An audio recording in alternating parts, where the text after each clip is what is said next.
आता पाहणार आहोत महत्त्वाच्या बातम्या।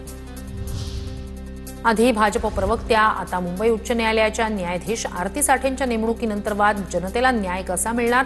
आमदार रोहित पवारांचा सवाल। तर आरती साठे यांनी जानेवारी 2024लाच प्रवक्तेपदाचा राजीनामा दिल्याचं भाजपकडून स्पष्ट।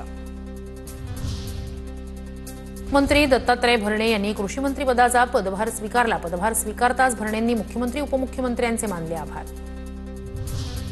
शिंदेंच्या सेनेचे आणि राष्ट्रवादीचे अनेक मंत्री फक्त नावापुरते त्यांच्या खात्याचे अधिकार स्वतः मुख्यमंत्री घेतात। वैभव नाईक यांची टीका। प्रत्येक निर्णयात मुख्यमंत्र्यांचा हस्तक्षेप असल्याची ही टीका।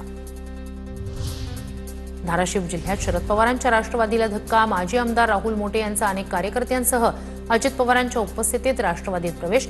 तर बाबाजानी दुर्राणी यांचा 7 ऑगस्टला मुंबईत काँग्रेसमध्ये प्रवेश। शरद पवारांची सोडणार साथ। मेळघाटात प्रथमच एकाच वेळी 5 वाघांचं दर्शन। हरिसाल जवळील रोरा गावाजवळ वाघाचं अख्खं कुटुंब असल्याची चर्चा। मेळघाटात पहिल्यांदाच 5 वाघ एकत्र दिसल्यानं अनेकांनी ते दृश्य मोबाईलमध्ये टिपलं। कोकणातील 699 गावांमधून हायस्पीड ग्रीनफील्ड महामार्ग जाणार। ग्रीनफील्ड महामार्गानं मुंबई कोकण अंतर 4 ते 5 तासांवर येणार। 376 किलोमीटरच्या महामार्गावर 41 बोगदे, 51 मोठे ब्रिज, 68 ओव्हरपास असणार। पालघरमध्ये आंदोलन करणाऱ्या कामगारांना चिरडण्याचा प्रयत्न। कंपनीच्या वयोवृद्ध मालकीणीचा माजोरडेपणा समोर।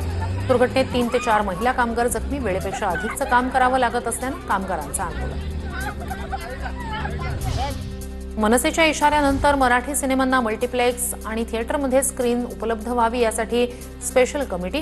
पुढील 1.5 महिन्यात होणार अहवाल सादर। तुकाराम मुंढे यांची दिव्यांग कल्याण विभागात सचिव म्हणून बदली। तुकाराम मुंढेंची ही 20वी बदली करण्यात आल्याची माहिती।